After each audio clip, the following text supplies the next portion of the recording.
So my plan for the day is to try to get through, finish up chapter 7. We skipped over 7.2. And the reason I did that for a purpose. 7.3 came right off of a formula that we knew. It was that, comes right off of this. So 7.3, and as you can tell, this is sort of like, you guys remember like in high school, did you ever learn the whole history of anything? Looking back, did you go, man, they never told me that in high school. I had to wait till college and find out that this was the truth and this was the bullshit they fed me in high school. So the nice thing here is, within the same class, you're starting to see how math does this for a reason. We start off with easier ways of doing things. And then we go, well, in reality, we don't know this. In reality, we got to tweak that. In reality, so we start with a nice basic, this is how you do it if the world was perfect. And then we start saying, well, the world ain't perfect. And we don't know this, and we don't know that. So 7.3 was the first kind of place. We normally don't know this. So we replaced it with what we're going to know. We're going to know the sample mean. Where did the sample mean come from? Well, Jeff, a sample, man. Right? So that means that this has to change. And plus or minus, so I can get in the whole idea of 7.3 is to try to capture where the real mean is. I want to go up so much and down so much to be so confident that I caught the real mean. That's really the idea. That's that idea. Again, I don't fish. And in fact, I don't even like to eat fish. But I like the idea of the fishing net thrown out to try to catch something. If you guys don't like that, then come up with something better and let me know. But I like that idea. So that 7.3 was this formula here. And then we have the little side formula for if you wanted to figure out how many people you had to talk to or how many fish you had to catch or whatever for your problem. To be within so much of the real length of a fish or whatever. All right, so that's 7.3. Right, and that will be on the next test. I actually was kind of nice and did not put it on this last test. So what the hell is 7.2 going back?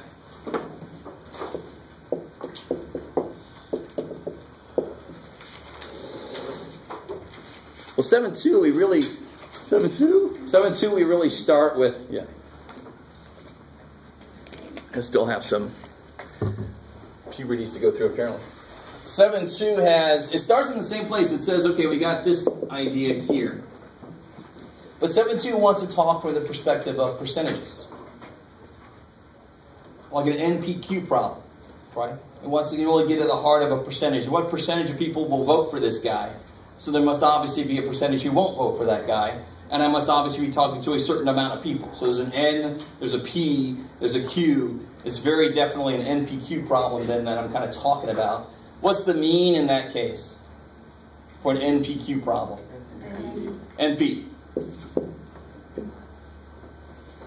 All right, that's the mean. That's the mu. In fact, let's be a little more specific. Let's be a little more honest. That is the population mean, right? And of course, what did we just say?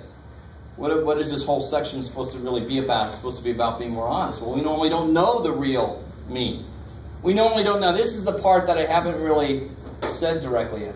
But this P is actually a symbol much like mu. Mu means population. P for percentage means it comes from a population.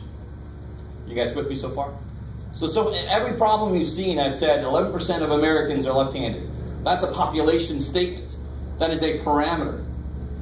What the hell would the statistic look like? So mu is a parameter. X bar is a statistic. So far so good? Okay, cool. And here's the thing. This is,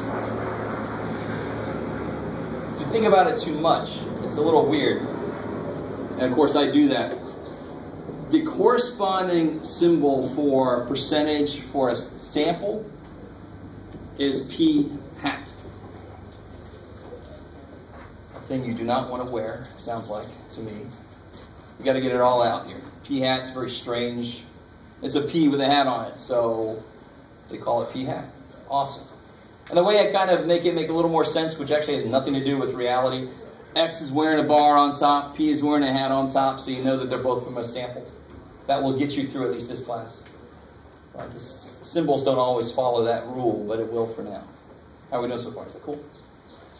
All right, sort of cool, okay.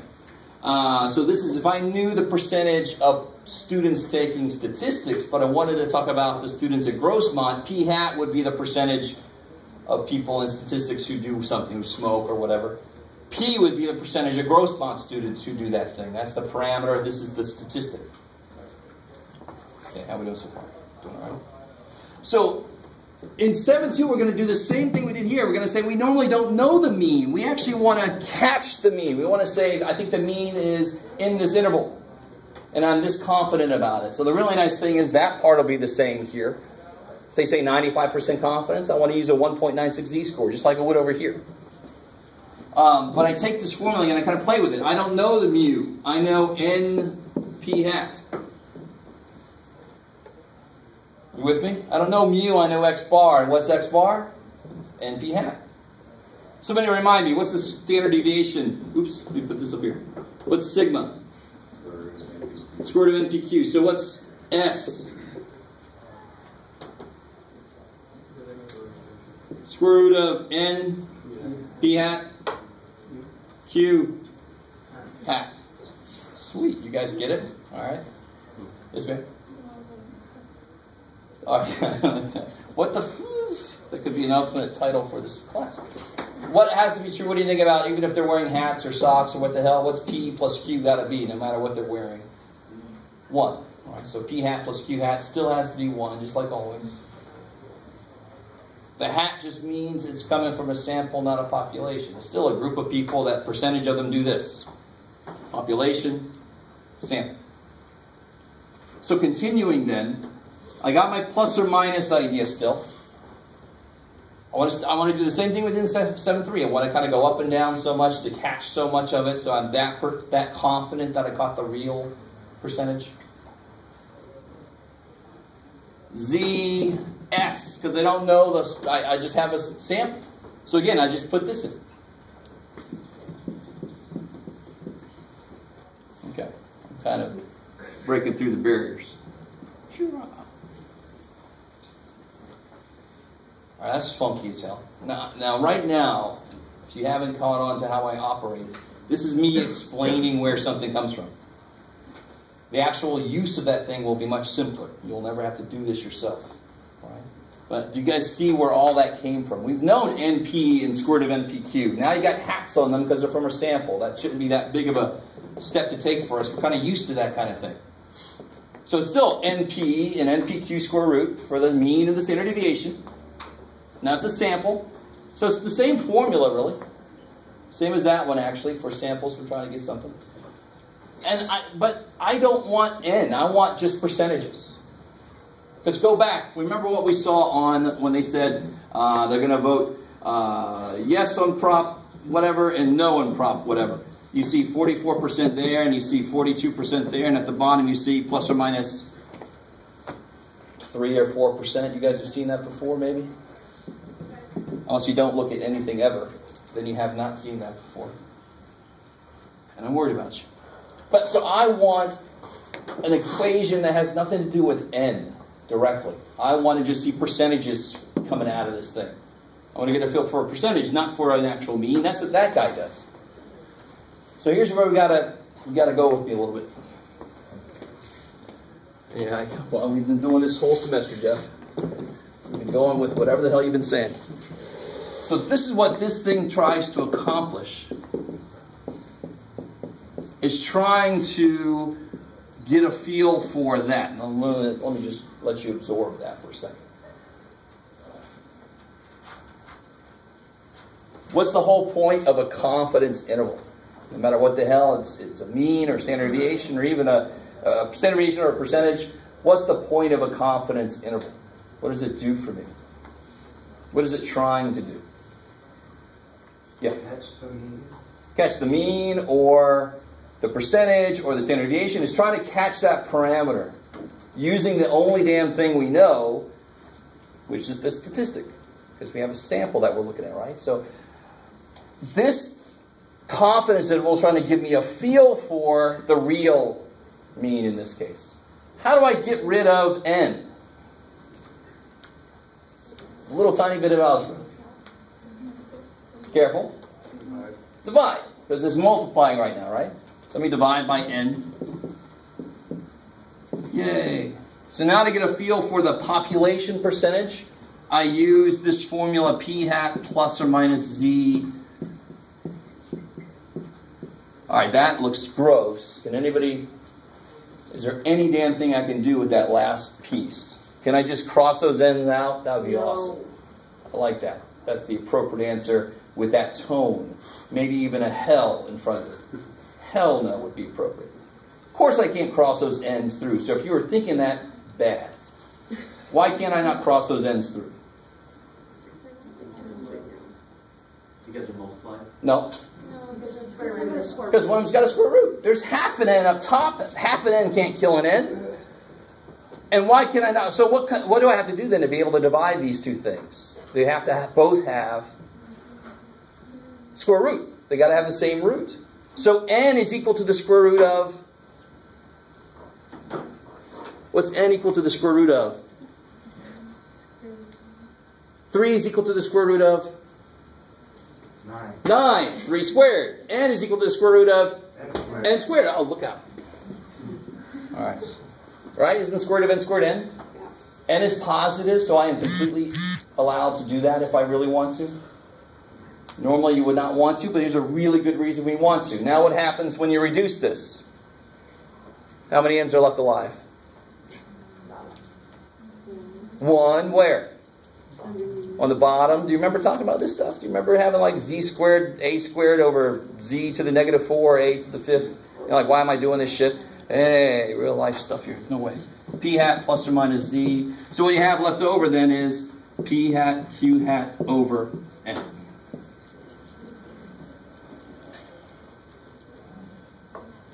So let's do a concrete example. Right? All this has been explanation. It's been theory about what the formula should be. No more alphabet soup. Say again? No more alphabet soup. Oh, well, that's too bad. I can't help you out there. It'll be a little different than your normal alphabet soup, of course, because we normally don't have Greek letters in alphabet soup. So here, let's do a concrete example. Please, dear God, Jeff. Do a freaking concrete example. I understand. So let's say we talk to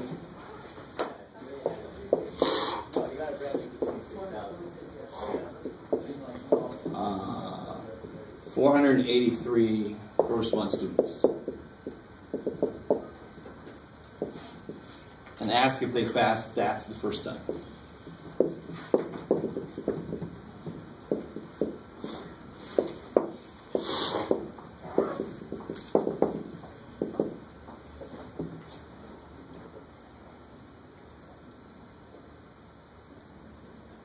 Let's say 279 say yes.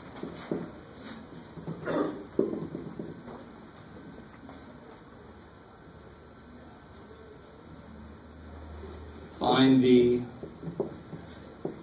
95% confidence interval for the true percentage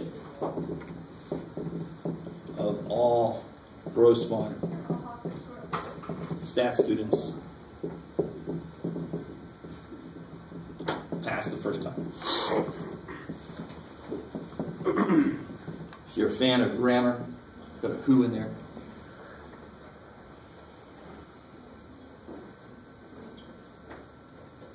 You guys got it with me here so far? Do you understand the question? Okay. And the funky thing with these is it doesn't ever seem like they give me enough information. Because I don't need a lot of information for that formula. Once I know P hat, I know Q hat. And that shows up in 2 different places. The only way I can figure out the percentage is for them to tell me how many people I talk to. Right? What would P hat be here? How the hell do I get P hat?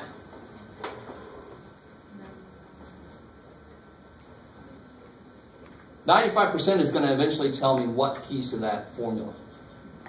Z. What does P hat mean? What does P mean? Percentage of success. Percentage, right? The percentage of successes. So what's P hat mean? The percentage of the successes that I see in my sample. And where's my sample information? We talked to 483 students. 279 of them said yes. So what percentage of them said yes? 279 said yes. True. What percentage of them said yes then? 279 out of 43. So how do you make a percentage? You take the number divided by the total. 7.8. So P hat, 279 divided by 483. You always round these to at least 3 places. Oh boy. More decimals. When in doubt, go 3 or 4 places. Maybe it'll carry you through most things. Total. What's this rounded to 3 places when you do this division? 57.764. Do it again. 57.764. 0.576. 577. 8. Yeah, I'll get there eventually. So right, it's a decimal because I have to have it in decimal form really to use this formula. I don't need to, but it's easier. So what's Q hat got to be? 1 minus. Yeah, 1 minus that. So I got my P hat, I've got my Q hat, I got my N. What's N? 43. And what's Z going to be? To be 95% confident? What would the Z score be for that?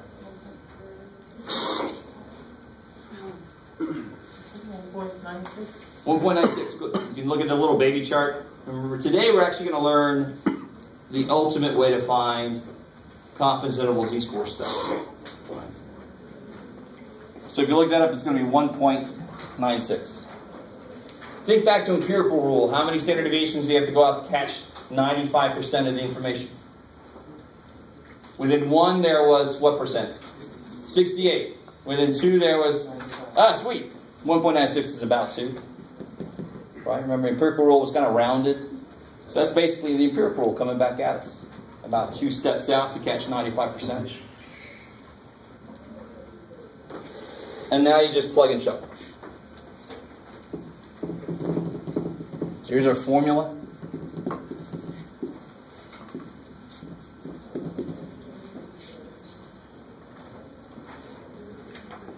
And now you just plug the stuff in there.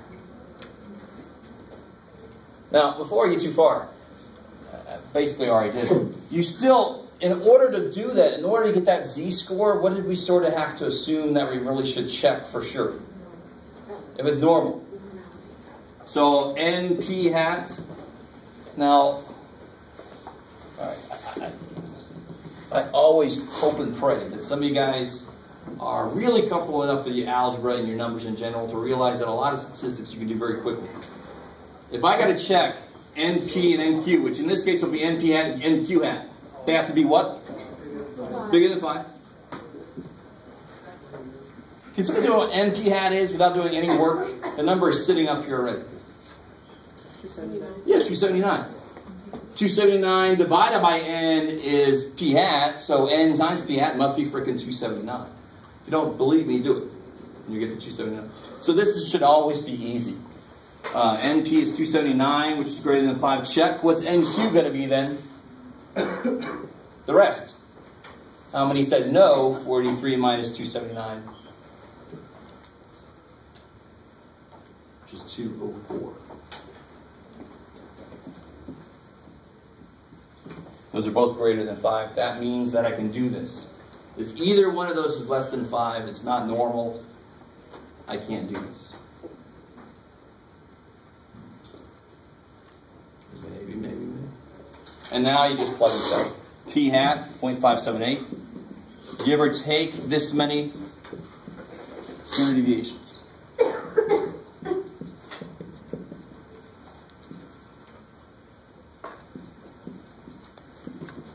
Now I've written it very specifically. You got to be real careful about this. If you close that parenthesis too early, you're outside of your square root. Now some of you guys have the square root that kind of grows with your problem. You have the newer TI-84s.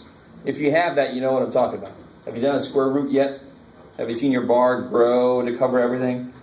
I'm a little jealous of that, right? And only a math person would be jealous of that. The rest of us live with our calculator doing this. And you do not want to close it again until you actually want to come out of the square root. I'm trying to help you from making calculator mistakes, which are the worst freaking mistakes. You set this up beautifully, and then you make a calculator mistake. Damn. So let's see if we can all get this error figured out. Remember, we always do that error first. Let's see what we get for that error.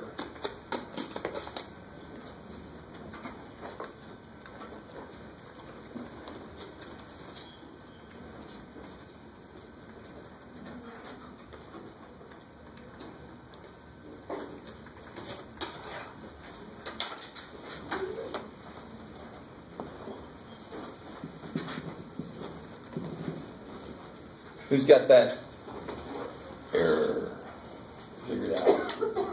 Anybody?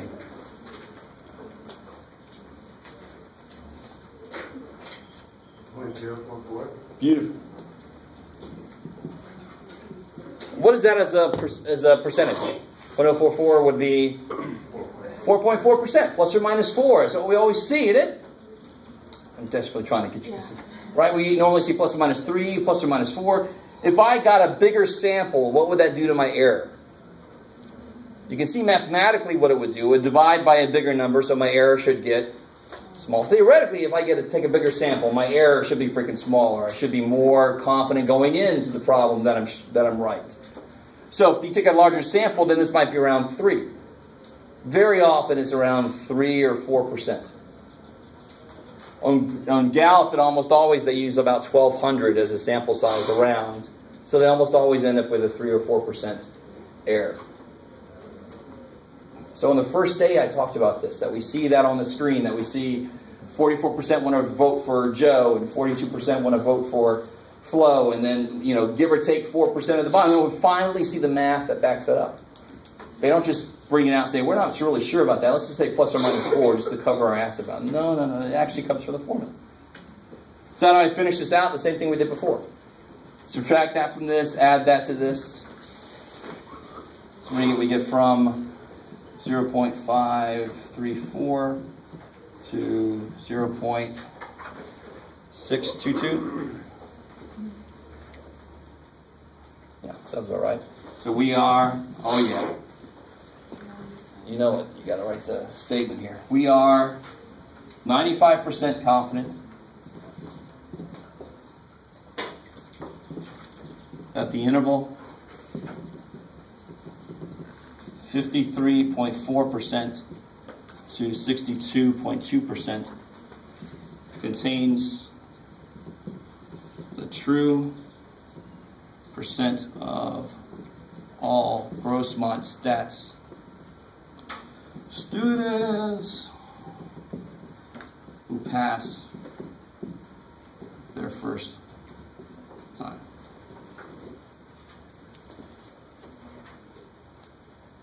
Actually, I think it is around in the 60s.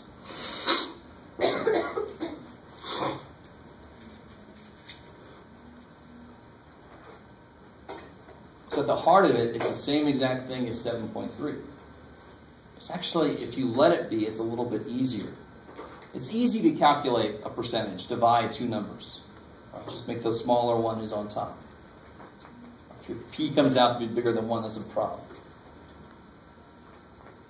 And the formula looks very similar to the other one.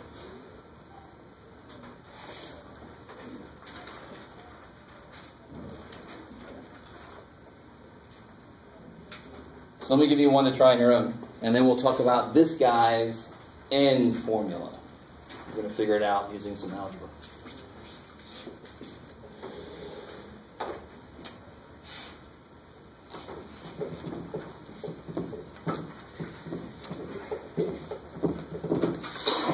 So here's your problem.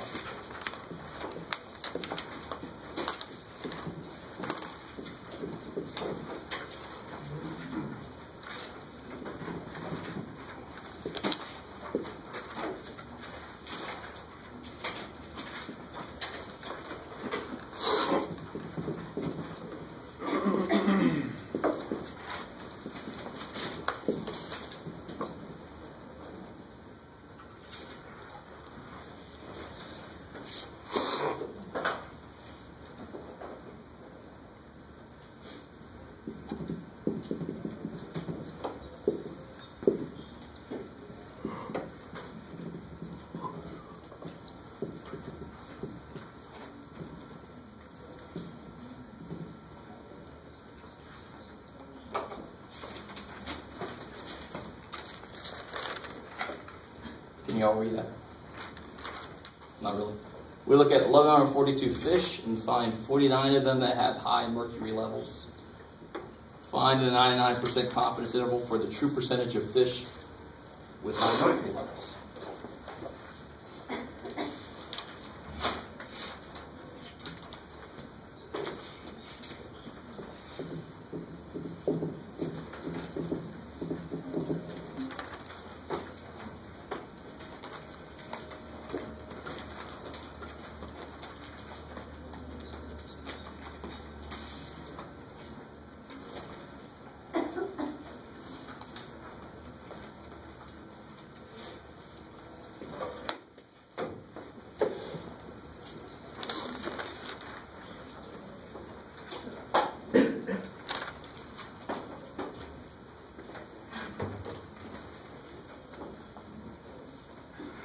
You might realize that if something is really rare, it's very difficult to do statistical analysis on it.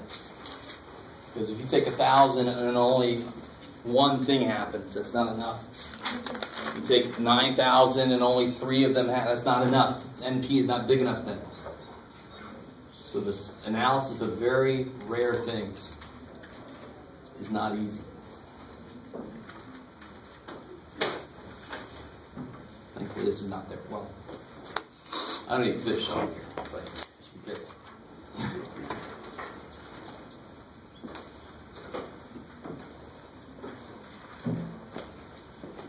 Go ahead, yeah. If anyone needs calculators, some up here.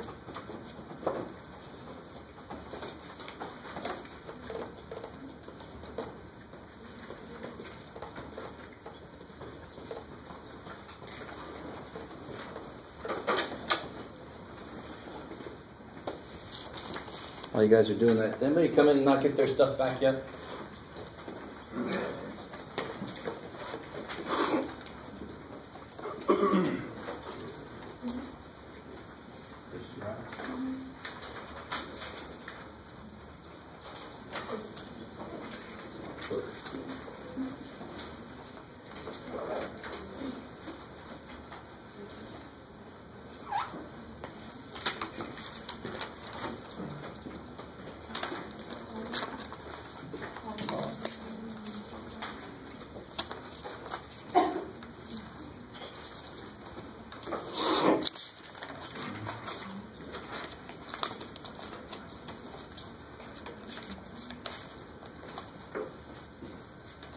Yeah, just see me on that. Just explain to me what that is.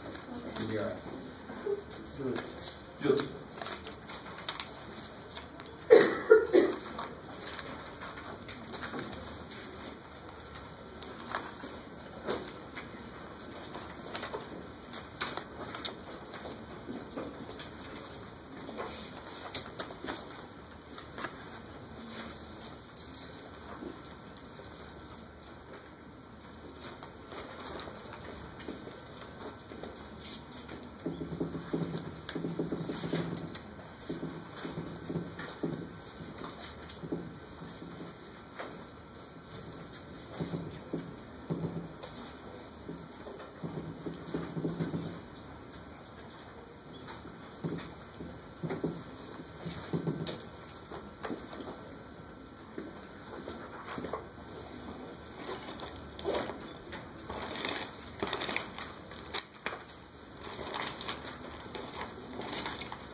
Start catching up to you a little bit.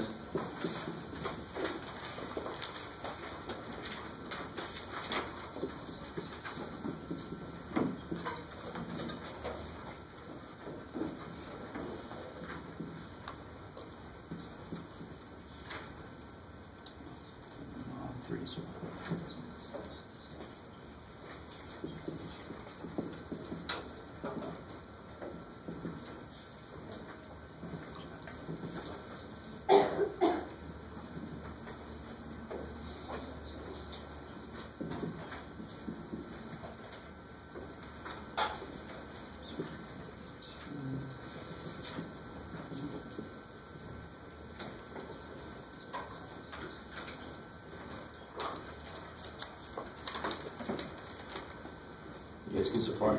You get those numbers? 0.043 for p hat. 957 for q hat. 2.575 for the z-score, 99% confident. Again, that little baby chart that I showed you at the bottom of the z-score chart has that too. Or you can do it the old-fashioned way. So p hat is 0.043. Give or take, 2.575 times the square root of 0.43 times 557 divided by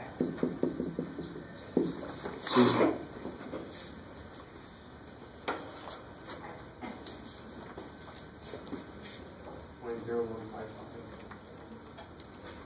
So again? 0.0155. 0.155?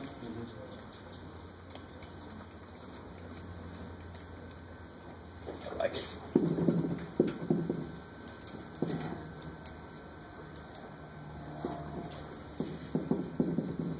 And we can go out to just 5. Yeah, under there. You can take out the same number of places this guy has. Yeah? Why on the chart is, I thought it would be 2.33 that was closest to 99%. Oh, you gotta be careful. When you do 99%, it's not 1% that you look up, it's actually half a percent. Right? Because 98% has 1% outside, so 0.5% on one side. Is that cool? Because I think you looked up the 0.01. That should lead you to the 2.33. Because that would be 98%. Then that would have 1% on either side. Cool. You guys good with that? Okay. Oh, and now you just have to add, subtract that. So we get, what do we get? 0.0, oh, maybe my brain will work today. 28 to 0.058. So we are 99% confident that the interval 2.8% to 5.8% contains the true percentage of fish with high mercury levels. Cool.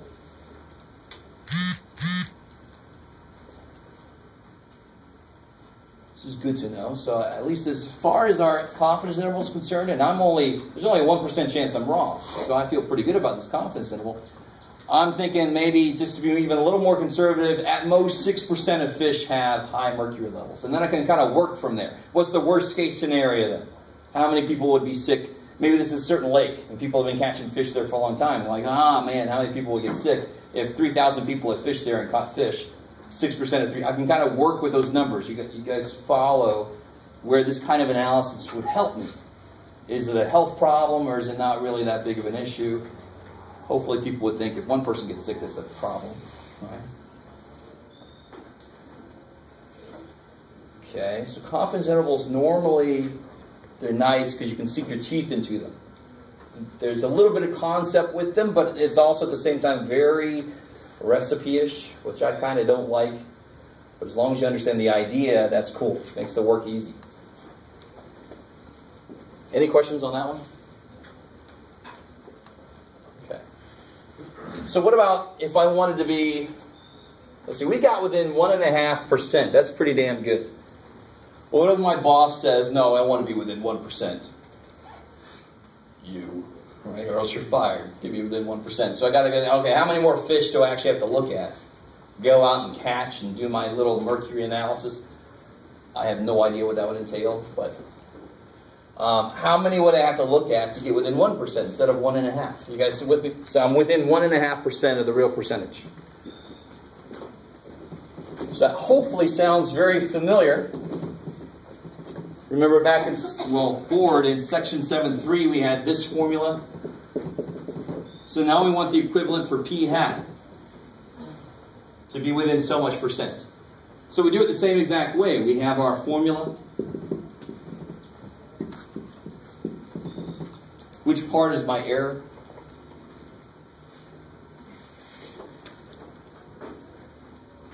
Which part is my error?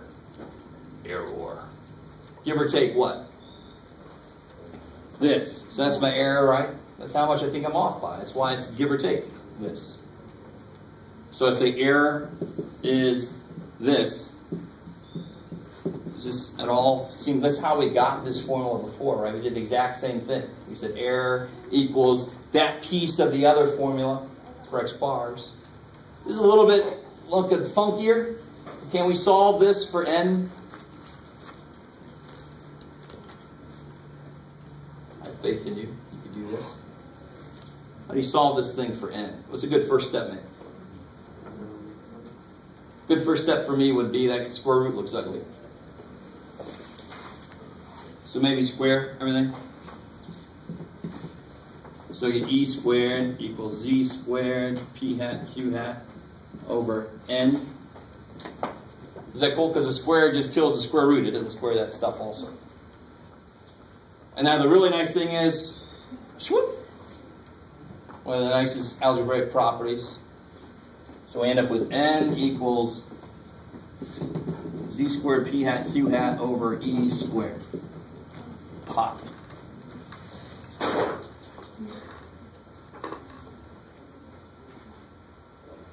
Now if you look in the book at all in this section, they have two formulas for this, it seems. They have one with a specific number here. Now in this case, for this problem, do I have a p hat? Do I have a p hat? Yes, I do. We calculated it, didn't we? So, but in general, do I, if my boss says I want it to be within this percentage, and I haven't done a damn thing yet, do I have a p hat at all? No. If I don't know what percentage of fish have mercury, what's my best guess with no knowledge? What's my best guess with not knowing a damn thing? Guess what percentage of people in the room next door are women? Half of them. Isn't that my best guess for any damn thing? That's my little brother's logic. Jeff, why do you torture these kids with statistics and probability? It's either going to happen or it ain't, Jeff. I'm so happy you did not become a doctor. All right, so what the hell am I trying to say?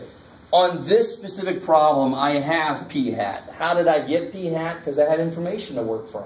We did what's called a preliminary study. We looked at some fish, got a p hat, and then said, oh, I'm not close enough yet. If I did not do any study, my best guess is 50-50. What's half of half? What's a half of a half? If p hat and q hat are both 50-50, they're 50%. It's a quarter, 0.25. So in the book, you'll see this. With no p hat or whatever the hell they say. All right, you'll see that if you look at the book. And that's where that comes from. They don't really explain it the best. But that's where that comes from. It's just, if I don't know p hat, I have to assume it's 50%. And for anybody who's worried about this at all, that 50-50 is the number that is the choice that makes n the biggest it could be. And if I don't know shit about what p hat might be, I have to be the most conservative I can be. So there's two reasons why I picked that. One, because that's my best guess no matter what. And two, mathematically, it makes n the highest it could be. So let's try to do this problem as if we didn't know, and then we'll do it again with what we know. So if I didn't know that this study had been done, and my boss says, okay, you got to be within 1%. And this is still at 99% confidence. What does that within 1% tell me?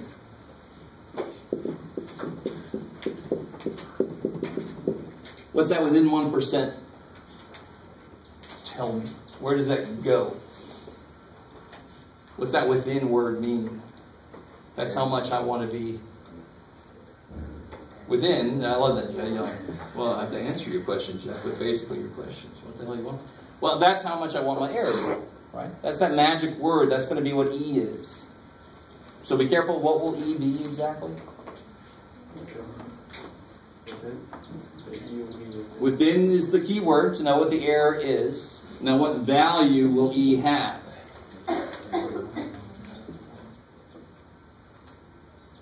Don't say 1. 1% is 0.01. All right, sweet.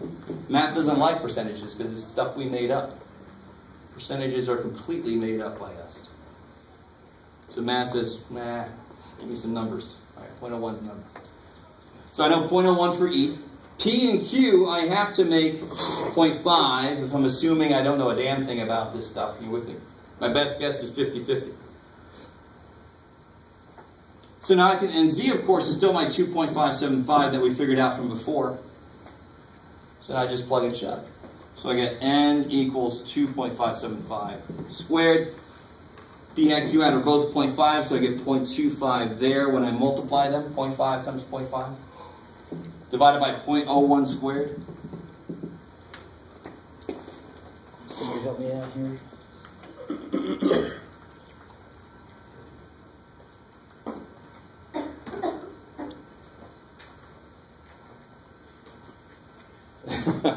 This would be a hard day, man. This is a lake. I'm not sure that many of them fish in that lake. Oh, goodness. That's the appropriate response.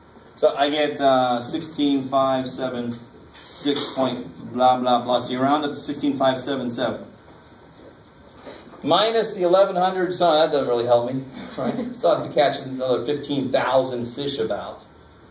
That's all. Now, this was assuming we didn't know anything about this problem, this issue.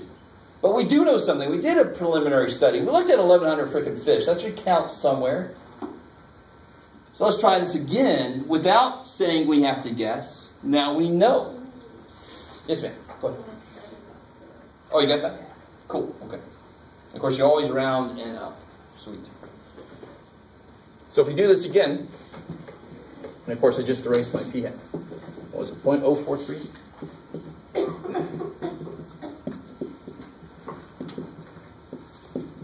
Alright, so this is the stuff we know.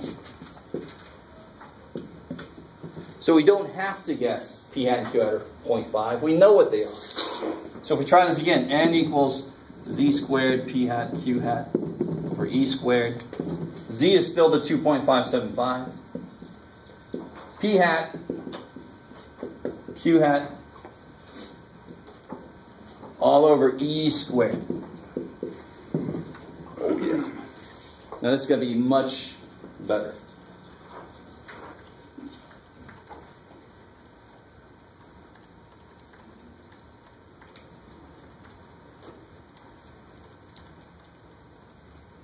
Oh yeah. Okay. On the order of what we already did, so we could probably handle this. Let you guys catch up. The biggest mistake on these problems is always forget to square, or to square too much. I actually see people squaring these also, and then you end up with, like, you need 0.3 fish. That should be something saying, okay, I did something wrong. You can't need 1/3 of a fish, right? Got one. There you go. All right, sweet. So what do you get? 2729. Yeah, well, 27, I get 2729? 28 point blah, blah, blah, so you round up to 2729. Is that cool? And you're just being even more conservative. Not a bad problem, not a bad idea. So how many more do I need then? What was the minus, what was it, 1142? Was that what the number was from earlier? Yeah. Thank you. So now I need 1, 5, 8, 7. I did it. Yay. So I already looked at 1,100 fish. Maybe it's a lot easier to do 1,500 more fish than 15,000 more fish, right? And that's the difference between knowing p hat and not knowing p hat. So very often in the real world, you do a small study. You talk to like 50 people. And then you get a feel for what p hat is. And then you can get a more accurate answer as to what your sample size has to be. Now, obviously, if I need this to be within 1%, that was the whole purpose here, was to be within 1%, right, instead of 1.5%. Then I could get more than this and still be within 1%, just even smaller percentage. You guys kind of with me? Right? So you can always get more than this and be fine, but this is the least amount that I need to be within 1%. Cool. Maybe. So in 7.2, you will see problems much like you did, because you did the homework in 7.3. You'll see problems in 7.2 much the same way. You'll see, first they'll start you off with just straight up, here's N, here's P, conceptual questions. Then they'll build up to the word problems. You got to pick out what P hat and Q hat and all that kind of stuff are. And then they'll have the ones where they say how many Where's that? How many will I need? Blah, blah, blah, blah, blah. Where's a good example? Here we go. Like number 41. How many adults must be surveyed? And that would be this equation. Sometimes you'll know B hat, sometimes you won't. Cool. Okay. Cool. So any questions on that? I mean, that's very similar to 7.3. If you haven't done 7.3 homework yet, and saying that doesn't really help. Right? But you got to get in there and do it. 7.2 homework, 7.3 homework, very, very similar. Just using slightly different formulas. So I definitely want to do 7.4 before I let you out of here. And does anybody drink Guinness? Yeah? The guy behind the idea in section 7.4 worked at Guinness. And he did a study, and he wanted to publish his results, but Guinness would not have liked it if he would have published these results because they were kind of against them. So he enjoyed working there because he got free Guinness. He didn't want to lose that. So we actually submitted his work under the pseudonym student. So this is very often called the student's T distribution. So what we're doing in this section, that was my hook.